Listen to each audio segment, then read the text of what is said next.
The James Cooley Show, It's Your Life, can be heard every Sunday at 9 p.m. right here on The Answer San Diego. Life is full of circles, cycles, phases, and stages. It's your choice to ignore or embrace them. Motivational speaker, author, military veteran, and founder of the J.C. Cooley Foundation, James Cooley and his guest will inspire and equip you to strive for your own greatness and overcome adversities. Listen to The James Cooley Show, It's Your Life, every Sunday at 9 p.m. right here on The Answer San Diego.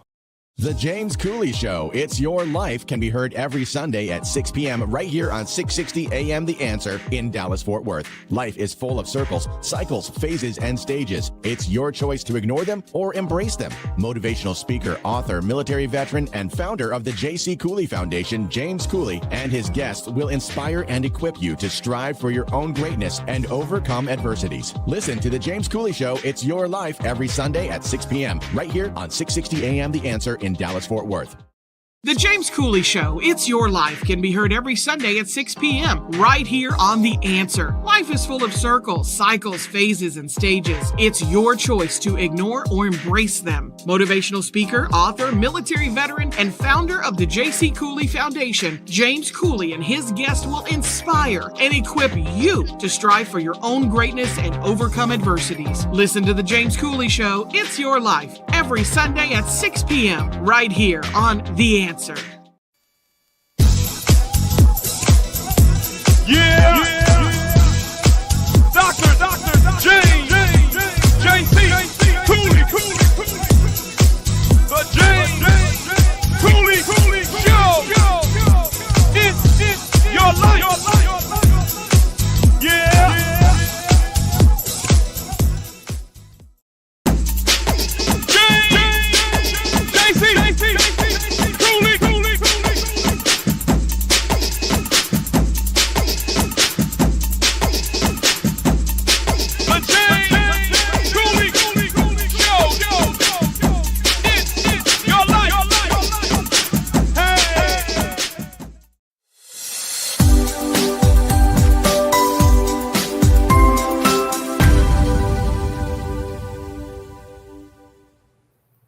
Hello, welcome to the James Cooley Show, It's Your Life. I'm your host, Dr. James J.C. Cooley, and wow, we got another absolutely fantastic show coming your way.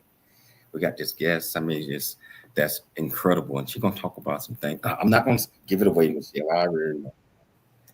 Things that, Michelle, I got to see it. We like you, love you, and this young lady that's coming on the show today is going to educate us on a lot. How you doing, Dr. Cooley? I'm doing great, James. How are you? I'm doing just fine. How you doing, baby? I'm doing good. It's getting ready to head toward the weekend. I'm excited. Can't believe it's already, wow, that's almost half the year has gone by. Oh, half the year's gone, so But I am excited about the guests on the show today, and especially this topic. So, can you do the honors and introduce the title of the show, the purpose of the show, and introduce this absolutely fantastic guest? Yes, the title of today's show is called Fruit in Flux: How Seasons and Extreme Weather Impact the Fruit Industry. And we're having a conversation with the CEO of the FruitGuys, Erin Mittelsaedt. And she'll talk about the services and resources provided by the FruitGuys, what's in season now, the best fruit choices among changes in season and weather, and how FruitGuys support small farms and sustainable agriculture. So Erin joined the FruitGuys in 2007 at the newly opened Philadelphia facility. She became Chief Operating Officer in 2015, Acting Chief Financial Officer in 2021, and CEO in 2023.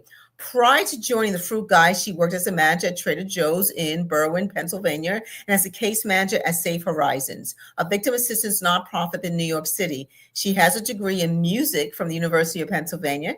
She lives with her wife and their 2 young children in San Francisco. Please welcome to the show for the very first time, Miss Erin Mittelsaedt. Hi, thanks so much for having me. I butchered your last name. What's the correct pronunciation? No, you did great. That's perfect. Mittelstadt. It's perfect. Oh, great. I'm glad. And welcome to the show, Erin. And welcome to the show. I see, you saw how Michelle gave me that little gesture because she not want me to do her job. Yeah, we do love fruit, and I'm excited about the show today. Can you tell our viewers and our listeners a little bit more about you, where you grew up, what makes you click, and why you're so passionate about what you do? Yeah, sure. So I grew up outside of Philadelphia, and as a kid, I loved singing and dancing. I did musical theater. So I went to college, not knowing what I wanted to do, majored in music, which of course wasn't going to get me very far. And I moved to New York, actually. Michelle and I were talking about New York earlier. I lived in Brooklyn for 4 years, and I had all kinds of typical post-college jobs. I worked in customer service. I did marketing. I did victim support with Safe Horizons, and then decided it was time to move on. And I was convinced I was going to go to graduate school, get an MBA.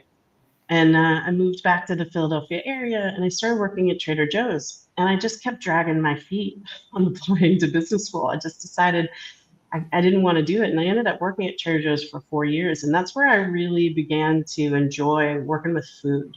I had so much fun talking with clients and customers about what they should eat and food at Trader Joe's. And then also really began to love operations. Like, it was a fun day when the truck showed up late and we had to figure out how to get the store ready. So, and so eventually I was ready to move on from that job after 4 years. And my brother had started the FruitGuys.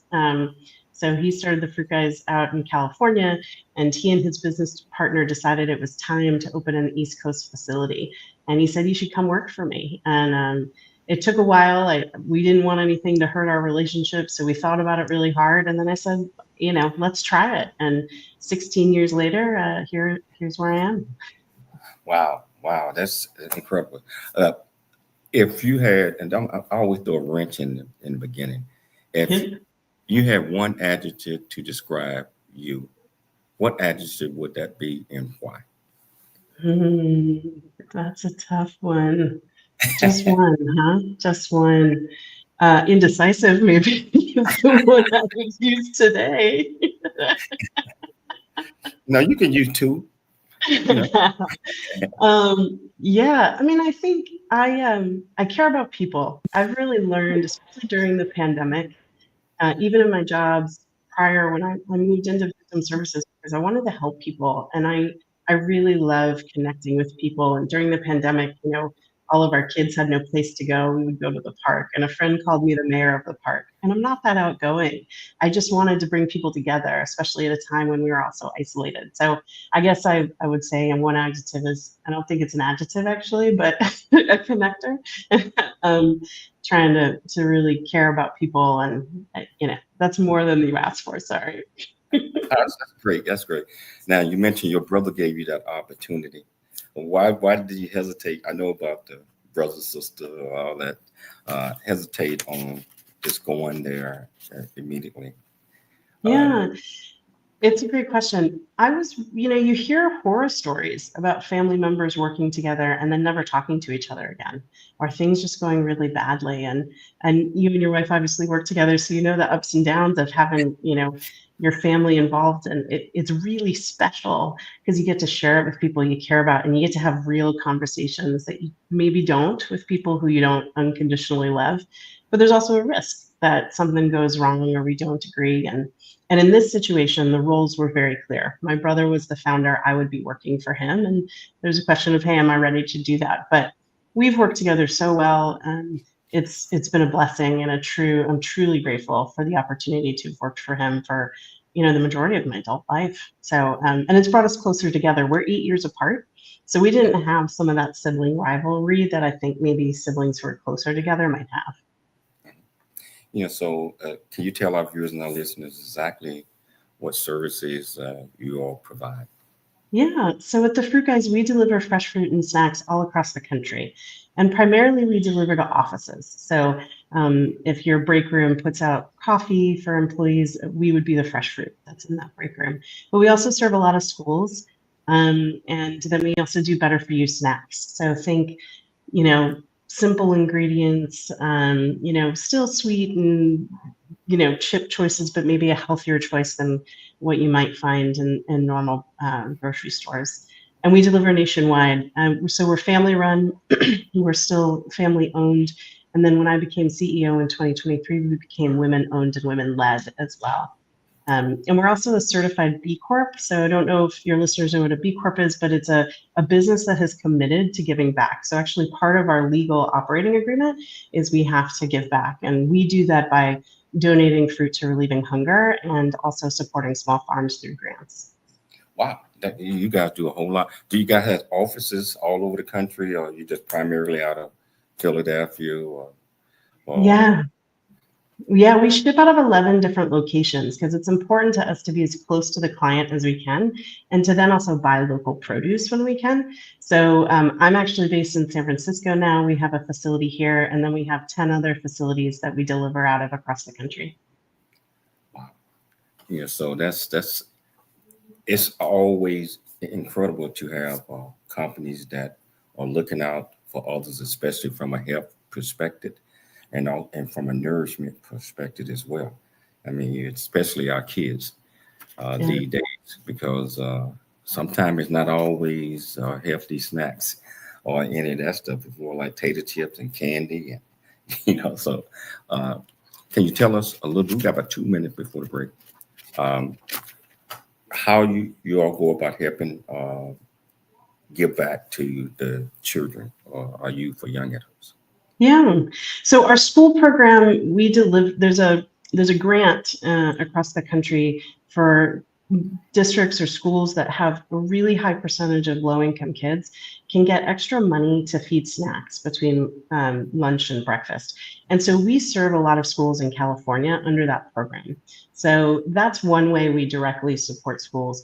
And then the other is any product we can't use, anything that's still perfectly good to eat, but it just won't hold up in delivery, or maybe it's too ripe, we donate all of that product. And that goes to different organizations in each of our areas where our facilities are. So that may feed more than children as well, but that's going out. We really don't like waste. We're trying to use that food to give back to others and really help reduce hunger across the country. I love it. I love it. We got to take a station break, or whichever platform that you're watching us on, whether it's E360 television, Transfer TV, YouTube, LinkedIn, Twitter, Facebook, Rumble, over 80 other platforms. Welcome to the show. If you want to be part of the conversation, all you have to do is go to the comments on whichever platform you're watching us on, ask any question that you might have. I promise you we'll get you an answer. It's your life, and we'll see you shortly after the break. Dr. James, JC, Cooley, the James Cooley Show. It's your life. Welcome to Viridian Christian University, where faith and learning come together to transform lives. At VCU, we believe that education is more than just academics. It's about fostering a community of growth, integrity, and purpose. Whether you're pursuing a bachelor's, master's, or doctorate, VCU offers flexible, affordable, and 100% online degree programs that cater to your busy life. Our innovative platform provides a personalized learning experience, empowering you to thrive in today's ever-evolving world. Join a global community of learners guided by an experienced faculty who are committed to your success. With VCU, you're not just earning a degree, you're preparing for a future that integrates faith, leadership, and service. Viridian Christian University, educating with purpose, transforming lives. Learn more at ViridianChristianUniversity.com. ViridianChristianUniversity.com.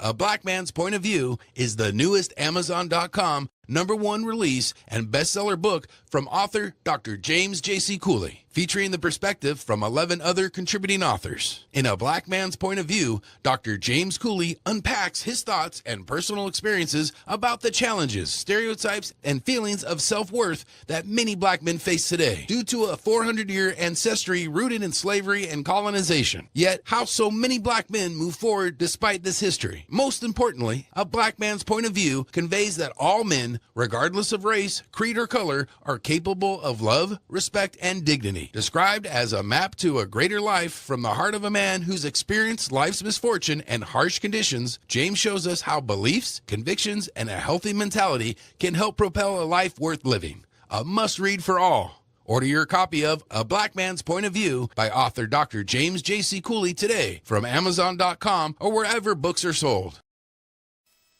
The James Cooley Show. It's your life. That's right. Hello, welcome back to the James Cooley Show. It's your life, and I got this absolutely fantastic guest on that you see. We're getting ready to dive into the meat of this. We're talking fruit. We're talking health. We're talking all of those great things. And I tell you what, want to be part of the conversation? Just go to the comments on what your platform asks. Any question that you might have, I promise you, we'll get you an answer. Erin, okay, so we just entered summer.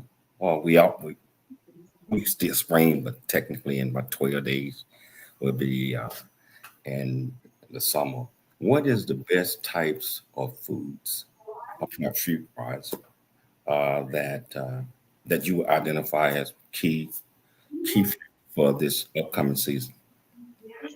Summer is an awesome time for fruit. I mean, there's so many wonderful things growing all across the country this time of year. If you're in a place where you haven't seen local strawberries and blueberries yet, they're coming. They're usually at the beginning of the season, end of spring. So those are really delicious. Raspberries and blackberries will be soon to follow. But the highlight of summer for me, because we really can't get it any other time of year, is stone fruit. And stone fruit is anything with a pit in the middle. And summer always starts off, no matter where you are in the country, it might start at different times. But the stone fruit that always leads us into the summer months is cherries and apricots. And so they're delicious, so many great even varieties there of different cherries to enjoy. And then we move into peaches and nectarines, yellow peaches, white peaches, donut peaches, all the same for nectarines are super fun. And then finally we round out the summer months, last to start soon here in a couple weeks. In California, it's already started, but plums. And there we have plum cots, apriums, all kinds of different natural varieties of versions of plums. And then at the end of the summer, we actually see early apples as well. Grapes happen in California. So there is just a wide variety of produce that's available, fruit in particular, during the summer months. Are there any fruit that people might be seeing less of due to the climate changing? I'm talking about season changes, really. Yeah, it's a great question. This year, we heard that the cherry crop in California actually was not very good. We talked to one farmer we worked with, and he said it was the worst season in his 28 years.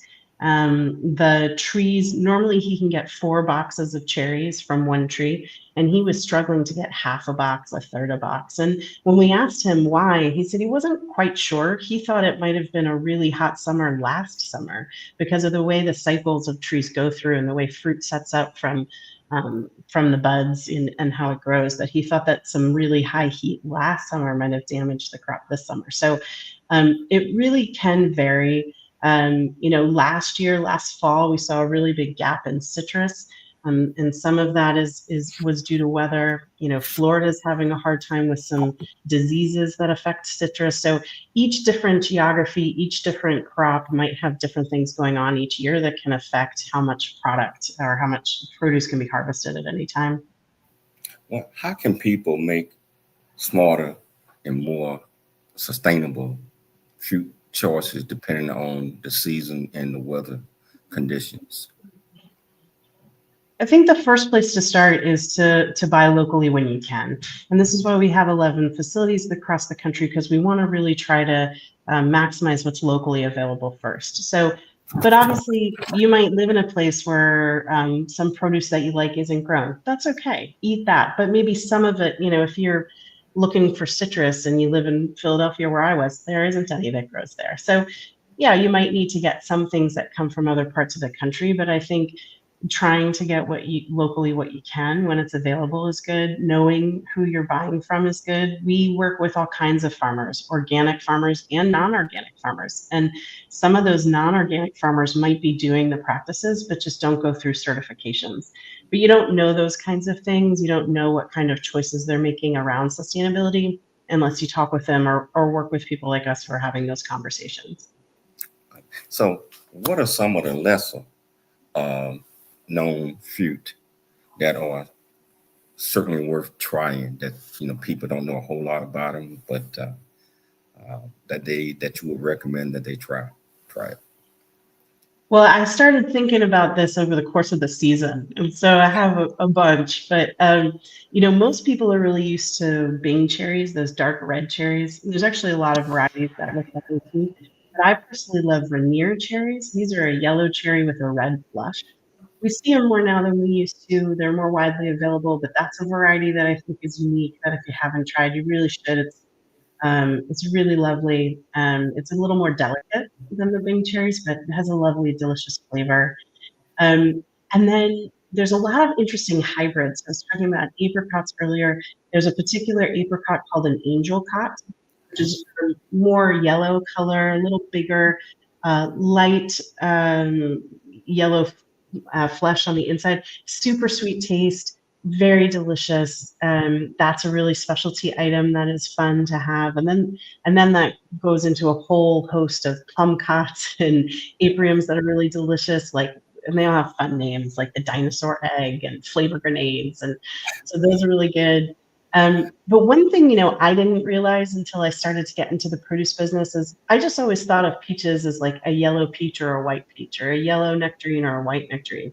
But you realize most of the varieties of those peaches and nectarines only last about a couple of weeks. So over the course of the summer, if you're eating fruit every week, you're eating all kinds of different varieties. So I really encourage people to try peaches and nectarines throughout the summer and compare which ones did you really like. I still remember having a honey blaze nectarine for the first time, because it was just this delicious, really well-balanced, sweet and acidic nectarine.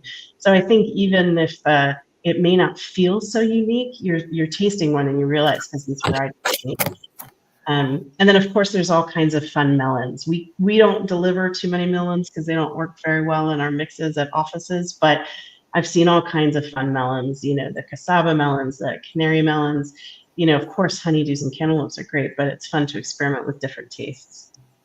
Wow. Yeah, I mean, you guys deal with a lot. You mentioned something about the honey, what you call that? Honey blaze nectarine. Yeah, I never heard of that. So where do people get that from? Supermarket? That's a tough one. The one I had was grown in California, but it was on the East Coast. it's hard because the varieties change so much. But it was a nectarine you might find in July. Sometimes we don't even, at your grocery store, you might not even know what the variety is. So it is hard to see, but you could always try and work with a grower directly. If you know a stone fruit grower, you can always ask and they'll share the varieties with you. Well, I mean, I'm learning so much about the different varieties because me, myself, a peach, nectarine, orange, grapefruit, cherries, and stuff like that. But outside of those things like dragon fruit and all that, Michelle loves those type of things. Do you guys do the dragon fruit as well? We do tropicals too. They're fun. We've done dragon fruit. The kids love dragon fruit when we deliver it to schools. It's so fun. We've taken it to conferences and people are so surprised to see how the outside looks. So those are really fun. Another one we love to do are pichu berries, or some people call them ground cherries or gooseberries. They're sort of this tiny orange fruit. They're not a summer fruit, but they almost look like tomatillos because they have sort of these leaves on the outside that dry around them, and they're a little tart. And it's so fun to try all those new things with people and see how everybody reacts. So how do seasonal shift and unpredictable weather impact the farms that you all deal with? Yeah, our farms are really prepared for the seasonal shifts most of the time. It might change sort of when the season shifts, but all of them are used to. So, for example, I have a farmer in Pennsylvania that we've worked with for over 10 years. He grows stone fruit in the summer and manages that season, and then he transitions into apples and moves into the fall season. So a lot of these farmers we work with are trying to stretch their crop into more than one season. So they're sort of used to moving from, okay, now I'm moving from these trees to these trees, or this product to that product. But the unpredictable weather is challenging. You can have a really good year with good rain and the weather's just right and you have an amazing crop. And then the next year you could have one hailstorm that just wipes everything out. And so I think farmers are really good at being nimble and shifting it. And they must be really comfortable with the unknown because you never know what's going to come. And then a lot of them are trying to do things to mitigate the effects of those of bad weather. So, for example, there's some farms we've seen that have heaters in the field, so that if an early frost comes, they turn the heaters on to heat the air around the trees, so the trees don't get too frosty. So there's been some things like that. Other farms trying to measure water in the field, so they're not over watering. So I think farmers are being really creative about. They know that this is going to happen and weather's going to have, and they have crop insurance for that reason, but otherwise they're trying to use different tools to mitigate it the best they can.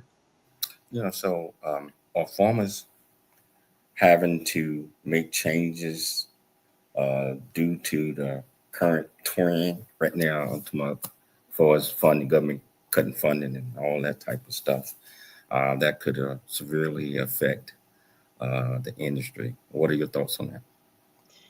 We've seen this in a couple different ways. The funding piece is definitely affecting farms. We know some farms that worked under a particular grant that got cut, and that's really hurt them.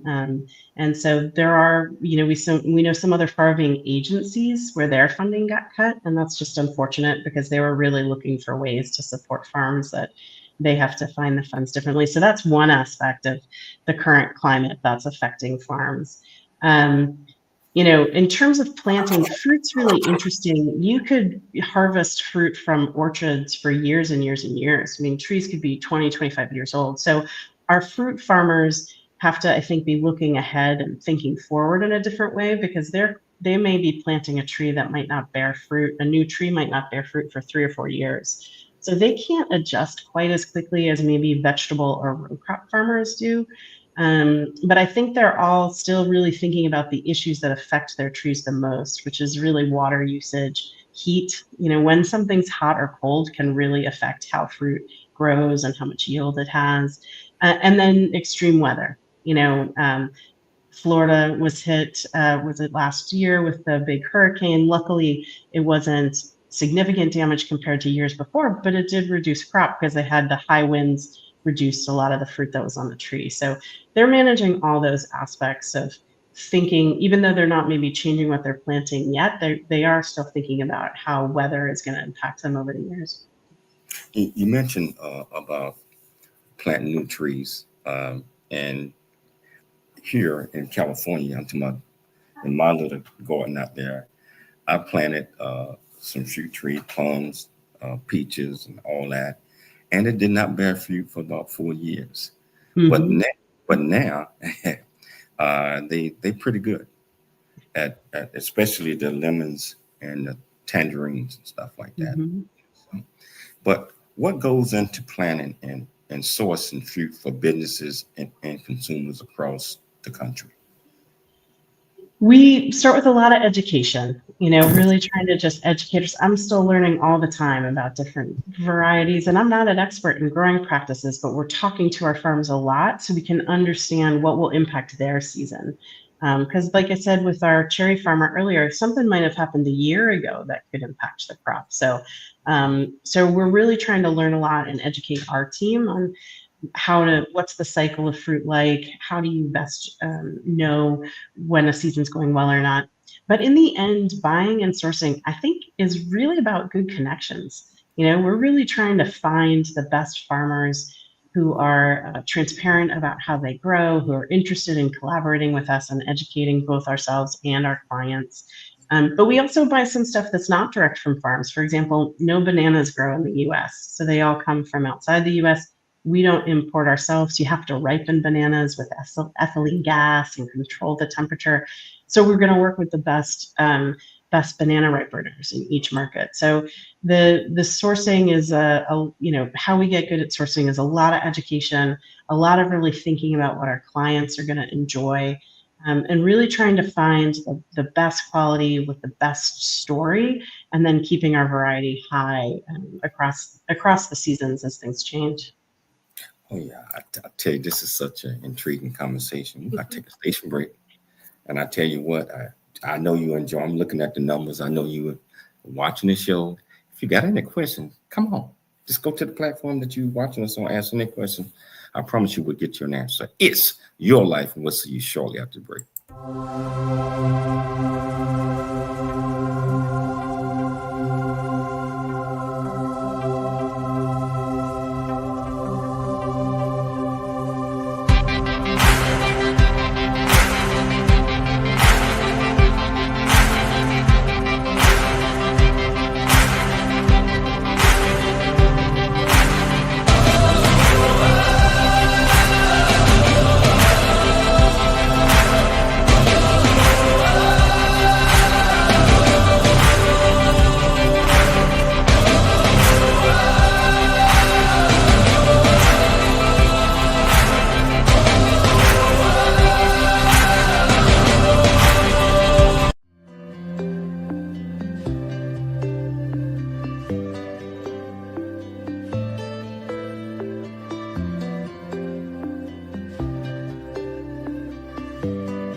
Really get a chance to know who you are.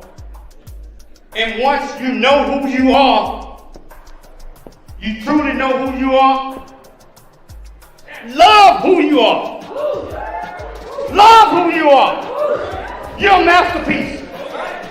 Love who you are. Love who you were born to be. Love me some me. That's what I'm talking about. When you leave high school, you gotta know today or tomorrow, or hopefully today, what your plans are. Hopefully, there is no bad decision unless there is no plan. Create, collaborate, commit with confidence. Commit with what? Commit with what? And everything that you do. If you can see it here, you can do it. You might not be able to see it with the physical eyes, but if you can see it here, you can do it. Don't let anyone tell you that you cannot do it. You all are the future leaders of tomorrow. I am a leader. I am a senior. I will be one of the leaders of this world.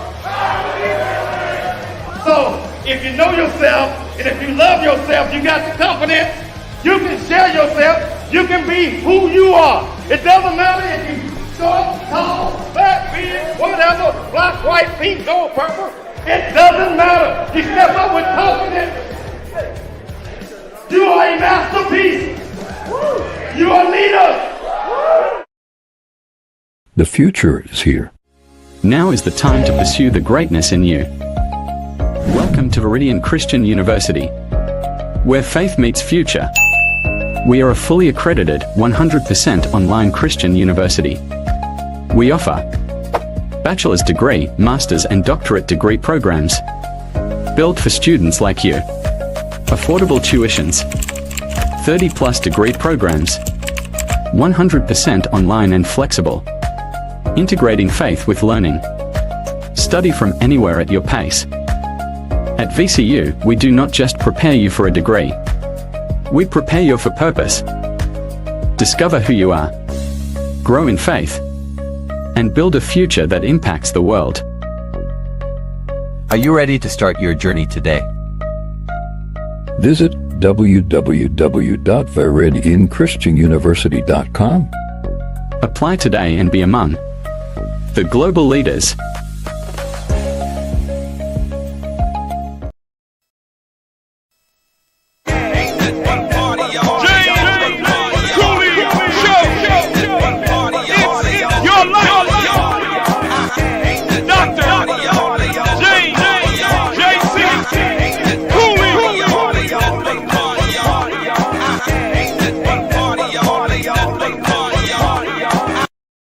Hello, welcome back to the James Cooley Show. It's your life, and I tell you, I'm sitting back here learning a whole lot, lots and lots, a lot. You know, and guess what? We still got 2 segments to go, so I'm going to learn a lot more, and so are you. And stop being afraid.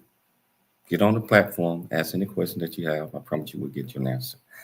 You know, so this is a very intriguing conversations. So much you done named fruit that I ain't never heard of, and just educating our viewers and our listeners. You know, so how do you ensure freshness and reduce waste when working with perishable products like fruit? We talked earlier about how it's so important when we're sourcing to have good connections and good partners. And part of that is making sure they really understand our expectations. So we work really hard right early on to talk with our farmers or our suppliers about what our quality needs are. And we're pretty meticulous about quality. We check it multiple times once it gets to our facility and before it goes to our client. So we're really talking ahead of time about what the right shape and size, color is, even the right sweetness.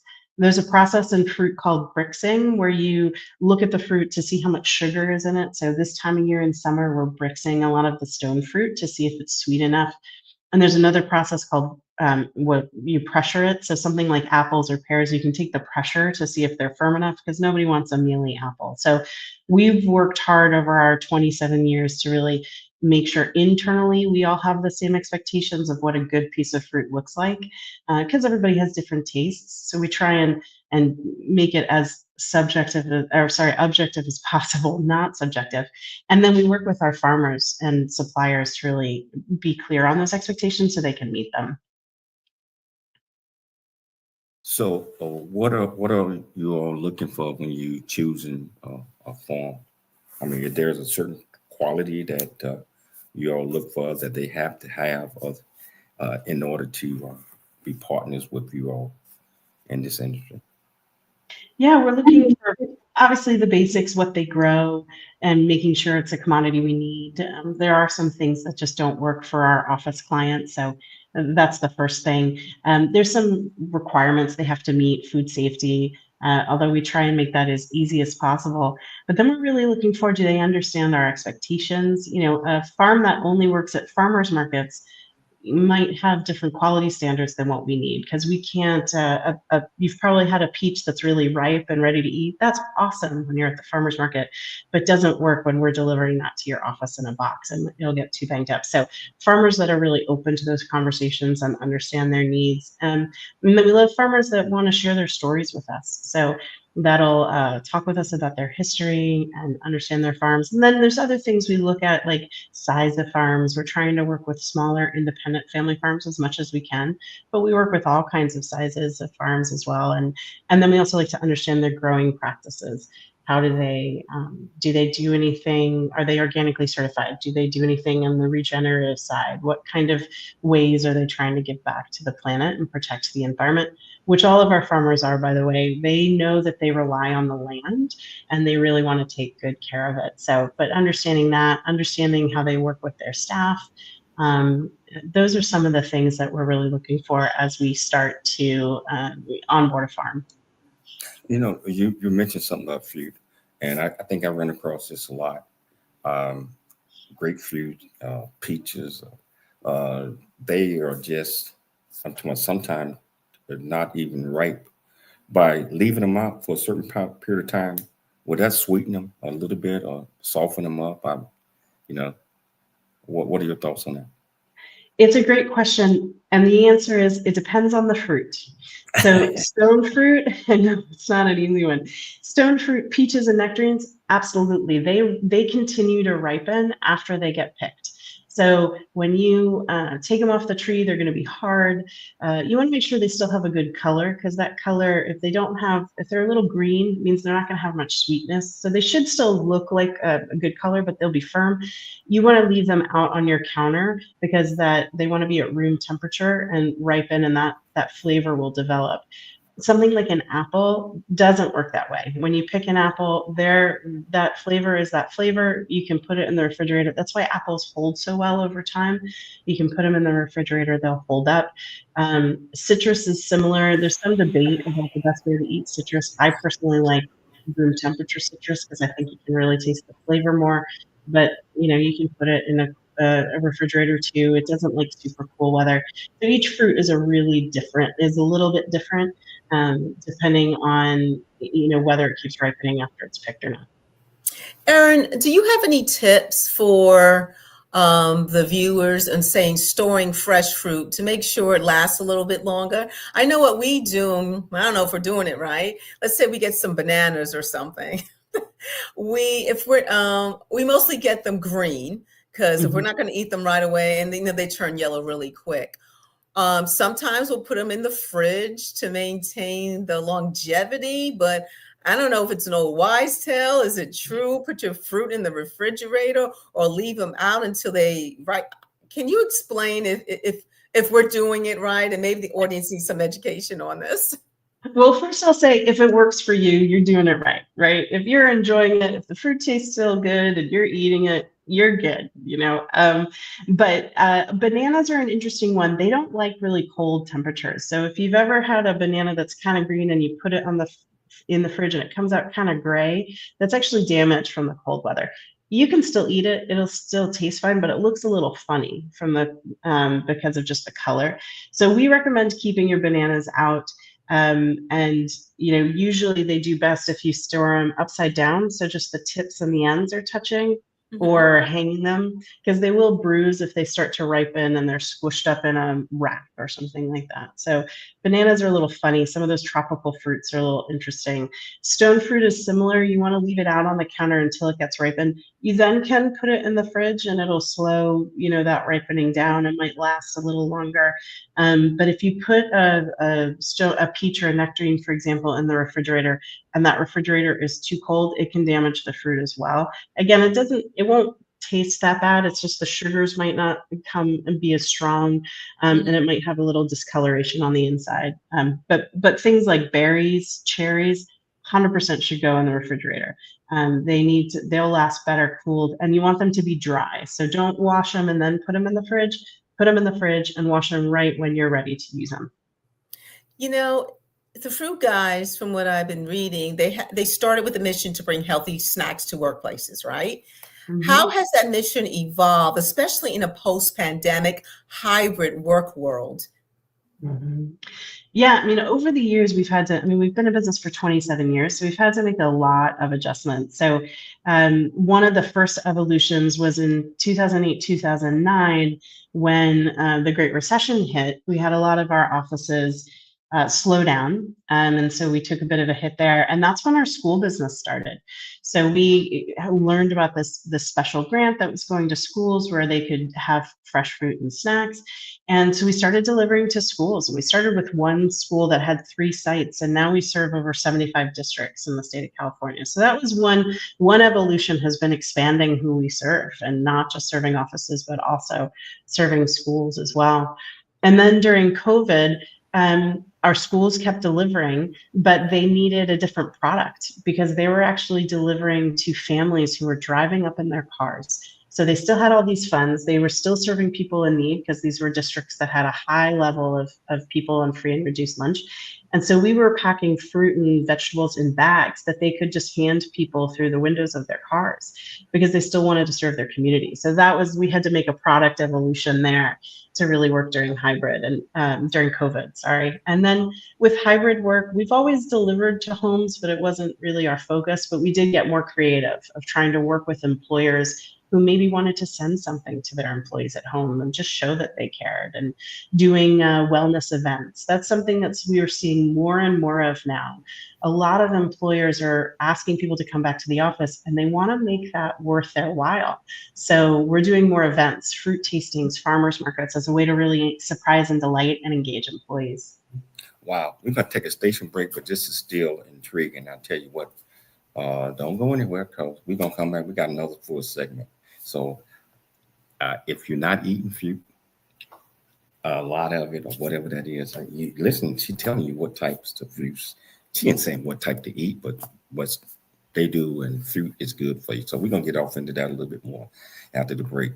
It's your life, and we'll see you. Noah Dingley here, producer of The James Cooley Show, It's Your Life. And the new audio version of James' book, Country Boy, City Boy, A Journey That Ain't Over Yet, is a must-have.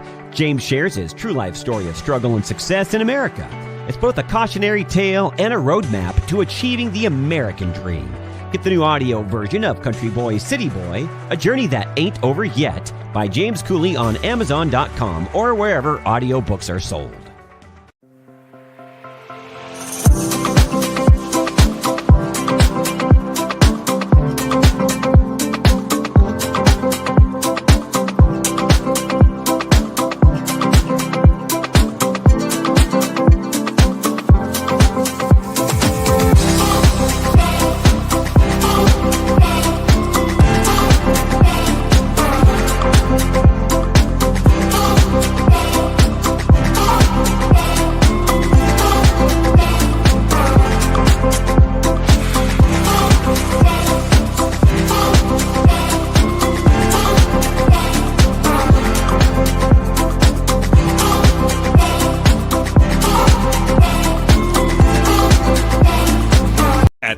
Christian University, we believe education is more than just a degree. It's a pathway to a purpose-driven life. Whether you're advancing your career, pursuing a passion, or building a new future, VCU's 100% online programs give you the flexibility to learn on your terms, anywhere, anytime.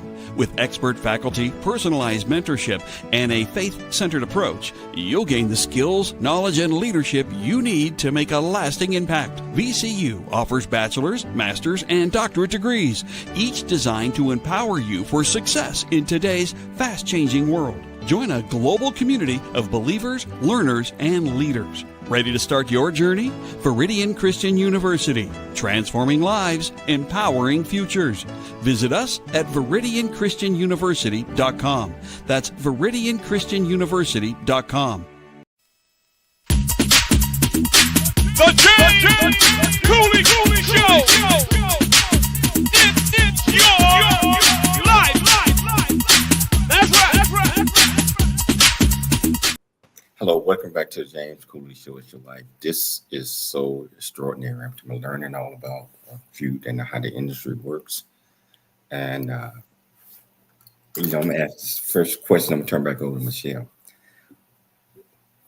Erin, what would you suggest would be the best type of fruit, to eat from a healthy standpoint? All fruit is really good for us. The one thing I should warn you is if you are on cholesterol medicine, there's some fruit you don't want to eat. Grapefruits are not good if you're taking statins, but otherwise, unless you have a medical issue, every kind of fruit really brings great benefits. I mean, blueberries have wonderful antioxidants, and there are other fruit that, apples have a lot of fiber when you're eating the skin.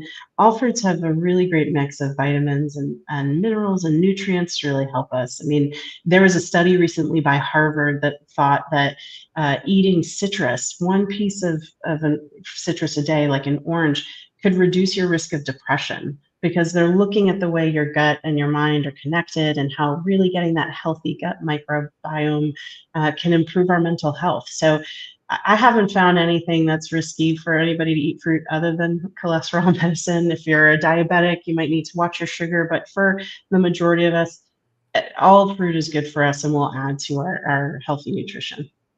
Erin, sustainability is central to the Fruit Guys. Can you share specific ways the Fruit Guys are reducing food waste or supporting local farms? Yeah, the first thing is we try and order just what we need. So we bring in our product, we turn that product around really quickly. We try not to hold too much because that's where waste can come. So that's the first thing we want to do. And then also, when anything we purchase that we can't use, we do give to organizations who are working to relieve hunger. So those are local food banks or hunger relief organizations. So that product is still getting used. There's only a very small amount of product that we bring in that can't be used at all. And then when we try, based on it depends on where we are, what facility we're in, but then we're trying to compost that as much as we can. So we're avoiding the landfill. On the local farm side, we support local farms in two ways. One is we try and buy from them as much as we can. So again, we buy from all different sizes of farms, but we try and buy from small family farms as much as we can. So that's one way we're directly supporting farms. And then the other way is we have a fiscally sponsored nonprofit. So since 2012, we have been giving small grants to small farms across the country. And these grants are $5,000 or less. And they're there to really help farms or agricultural nonprofits increase their sustainability. So that might be a water irrigation project or installing solar panels. So we've been doing that since 2012. We've given over $665,000 to farms all across the country in 42 states and territories. So that's a really important mission to us. We think it's important to grow food in the ground in the US, and we want to keep supporting that through our grants. Wow. So how does the Fruit Guys, let's say, balance business growth with maintaining its commitment to social responsibility and community impact? It's just part of our ethos. I learned a great phrase from another business who said, there's no mission without margin, meaning we can't give back if we don't make money, but we want to give back, right? So it's just part of who we are. And even during the pandemic, when our business was really suffering, I mean, we lost 90% of our business in 2 weeks and we had 180 employees. We had to lay off 100 of them. It was the worst of the sort of three economic crises we've faced over the years. Even during the pandemic, my brother, our founder, and his wife continued to donate money so that we could still give out grants to small farms. It's just part of who we are. And so it's never been up for debate. It's never been up for, hey, we have to grow, but we can't do this anymore. It's more, hey, we're going to keep growing. And how does that allow us to have more impact? How does that allow us to give back more to our communities, to our clients, and our farms and employees? Erin, mentioning the pandemic, no one expected that. Service industries completely hit hard. So based on what happened with the pandemic, has the Fruit Guys, let's say, developed, and we pray nothing like that happens again, but have they developed after the pandemic any contingency plans if something similar to that ever happens again? Because that just took everyone by storm. I would love to tell you, Michelle, that we have a really great contingency plan. but we don't. But I will say we have learned a lot. I would never want to learn this lesson that way again. Like you said, it wasn't, but we learned a lot, and we learned we could do a lot more in a leaner organization. So now we're almost the size we were pre-pandemic, but we're doing it with 75 employees. We're working differently, I think, in a smarter way. I think also we've realized, and this isn't a fancy answer, but the more diversity we have in our business and the more money we have in the bank, the more we can weather storms like that. So there's a real focus for us right now on sustainable growth. We need to keep growing, but we want to do it in a way where we're still putting money in our coffers so we could weather the next storm. And I think the thing I learned by going through the pandemic is you have to be willing to make hard decisions. We moved pretty quickly and realized pretty quickly that we had to make changes, even though nobody thought it was going to last that long. And so that's something I think about often is you got to recognize the problem right away and then be willing to make the change. And so I hope that, God forbid it doesn't happen again, but if it does, I hope that we'd be able to move quickly to make those choices that can, keep the business afloat and all of our employees afloat too. So we have about 2 minutes left of the show. So looking ahead, what's your vision as the CEO for the FruitGuys over the next 5 to 10 years? And what role does innovation play in that vision? Yeah, I want to keep growing.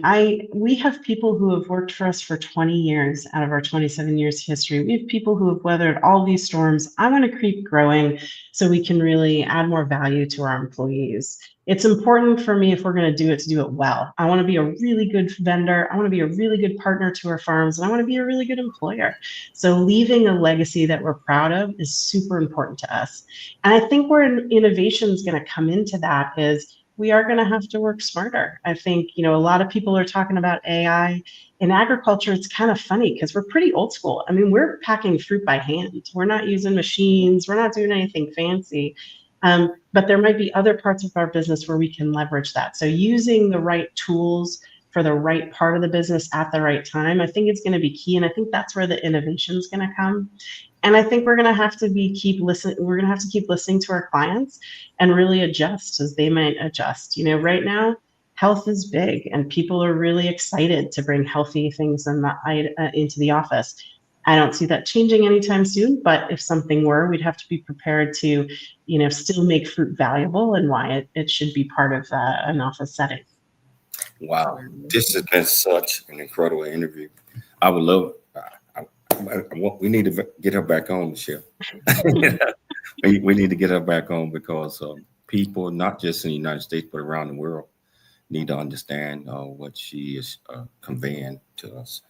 So I want to thank you so much for taking the time to come on the show. I'd like to thank Michelle for putting together another outstanding show. She writes all of the shows, executive producer, she do it all. I'd like to thank my viewers and listeners for tuning in to the James Cooley Show Monday through Friday at 2 p.m. Pacific Standard Time, 4 p.m. Central Standard Time, 5 p.m. Eastern Standard Time. Also on the Sunday, 6 p.m. Central Standard Time on AM 660 The Answer out of Dallas and AM 1170 at 9 p.m. Pacific Standard Time out of California. So always dream big, think big, and be big at everything you do. We'll be back Monday, same time, same place. It's your life, and we'll see you then.